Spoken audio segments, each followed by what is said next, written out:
हम सभी आनंदक, तो सब आनंदक हो गए ना, आनंदक मित्रों। 3 दिन के इस पूरे कार्यक्रम के दौरान जो कुछ भी आपने अनुभूति की, हमने कुछ मित्रों से सुना, आपको लगभग ऐसा ही कुछ अनुभूति हुई होगी, थोड़ा अलग अलग क्षेत्रों में। मूल बात जो आपने कहा, ये समय निकालना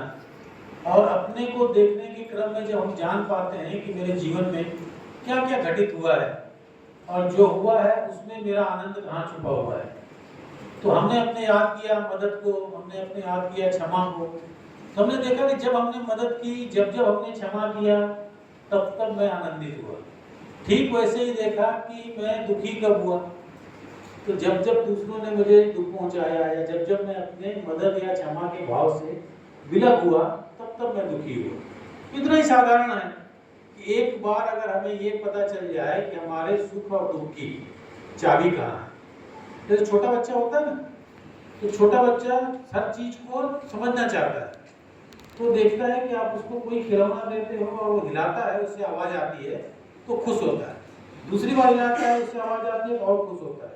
वो खुश इसलिए होता है कि उसको पता है कि जब मैं हिलाऊंगा तो इससे आवाज आएगी, तो वो एक कंट्रोल चाहता है, तो उसको आनंद आ जाता है। ठीक ऐसे ही जब मुझे पता चल गया कि क्या क्या करने से मुझे आनंद आता है, ये पता चलने के बाद आपके लिए बड़ा आसान हो जाता है तय कर पाना कि मुझे अपने को आनंदित रखने के लिए क्या करने की आवश्यकता है। तो विगत 3 दिनों में हमने अलग अलग टूल के माध्यम से, जिसका आपने जिक्र किया, जीवन का लेखा जोखा, freedom class, connection correction direction, संपर्क, रिश्ते, जीवन की नदी आदि आदि माध्यमों से, और सबसे महत्वपूर्ण जो सुबह आपने किया, आज और कल 1.25 घंटे का और आज 2.5 घंटे का, जब हम मौन रखते हैं तो मौन का अर्थ ये नहीं है कि हम चुप रहें, और कई बार हम मौन रखते हैं, चुप रहते हैं और इशारे से बातें करते हैं क्योंकि हमें बोलना नहीं है, तो वो मौन नहीं है। मौन का अर्थ है कि हम बाहर का जो कोलाहल है उससे अपने आप को रोक के, जो हमारी ज्ञानेंद्रियां हैं, जहाँ से हम सूचनाएं लेते हैं, संवेदनाएं लेते हैं, उसको बंद करके अपने अंदर के जो सूचनाएं हैं, अपने अंदर की जो संवेदनाएं हैं, उनके साथ संवाद करें। और जब हम वो संवाद कर पाते हैं तो हमें ये महसूस होता है कि वास्तव में मैं कौन हूँ, और उससे भी ज़्यादा महत्वपूर्ण सवाल है कि मैं क्यों हूँ। तो इस प्रश्न का उत्तर कि मैं क्यों हूँ, ये आपको बहुत सारी चीज़ों के बारे में स्पष्टता दे देता है कि मैं क्यों हूँ, मुझे क्या करना है, मेरे अपने आनंद के लिए क्या है। संबंधों को जब मैं निर्वहन ठीक प्रकार से कर पाता हूँ तो मेरा आनंद उसमें निहित है। अब संबंध का निर्वहन कैसे करना है, इसको जानने के लिए आपको संबंध को समझना पड़ेगा। ठीक ऐसे ही अपने आनंद को समझने के लिए आपको अपने आप को समझना पड़ेगा पहले, फिर हम अपने आनंद को समझ पाएंगे। दूसरा एक आपके ध्यान में आया होगा, कल बात नहीं हो पाई थी कि आपको ही क्यों भेजा गया। आपके जिले में बहुत सारे शासकीय सेवक हैं, बहुत सारे शासकीय कर्मचारी हैं, अधिकारी हैं, आप ही क्या था कि आपको बुलाया गया। तो उसका आशय केवल यही है कि आप, जैसा अभी उस बच्ची ने बताया कि वो पटवारी है या कोई पंचायत सचिव है, कोई नगर निगम के साथ काम करता है, तो आप वो व्यक्ति हो जो शासन के फेस हो, एक तरह से जनता के साथ जो इंटरेक्शन होता है। तो सरकार को जब भी लोगों के मन में छवि आती है, वो आपकी छवि के साथ जुड़ी होती है, आपको ही वो सरकार मानते हैं। तो वो जब आपसे इंटरेक्ट करते हैं, वो जब आपके पास आते हैं, तो आपका जो व्यवहार है वही वो उनके लिए सरकार का व्यवहार है। तो आपका आनंदित व्यवहार न केवल आपको संतुष्ट सुखी रखेगा, बल्कि जनता में एक सरकार के पक्ष में शासन के छवि को लेके एक सकारात्मक मैसेज जाएगा। चाहे आप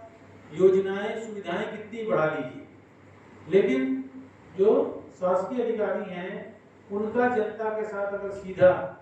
संपर्क संवाद में कहीं भी कोई त्रुटि रह जाती है तो छवि तो ही लेके जाते हैं। तो आप पे बड़ी जिम्मेदारी ये भी है कि अपने को आनंदित रखना है, अपने साथ साथ अपने परिवार के लोगों के साथ संबंधों के निर्वहन ठीक प्रकार से करना है।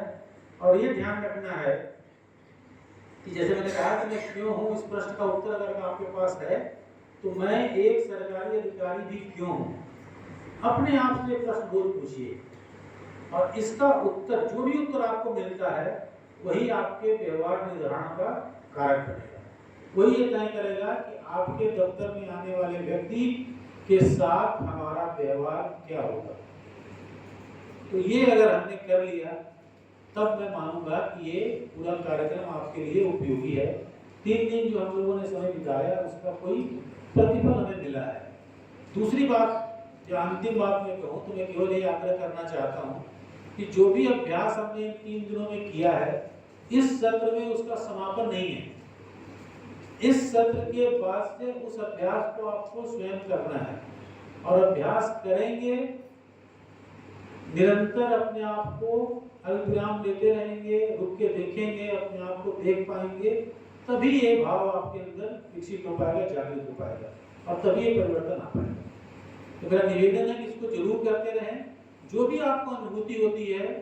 आप हमारे वेबसाइट पे या हमारे साथ जो भी माध्यम आपके बन सके उससे आप मुझे सूचित करते रहें, तो हम लोग आपके अनुभूति को, आपके अनुभवों को दूसरों के साथ शेयर करने में, साझा करने में खुशी होगी, ताकि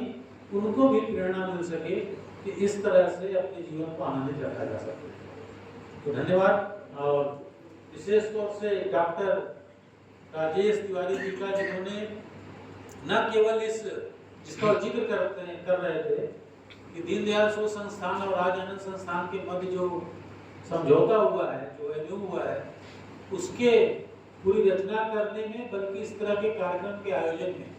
व्यवस्थापक से लेके, और अभी आप देख रहे हैं कि माननीय कलेक्टर सर को बुलाने से और उनको यहाँ पे इनका समय लेने से लेके सारा कुछ अपनी प्रबंधकीय कौशल और अपनी टीम के बल पे किए जा रहे हैं। तो विशेष तौर से राजेश जी बहुत बहुत धन्यवाद। एक बात अभी सर ने बहुत अच्छी बोली, आपके आने का औचित्य शायद रोजगार सहायक, पटवारी, सचिव, ऐसे प्रथम पंक्ति के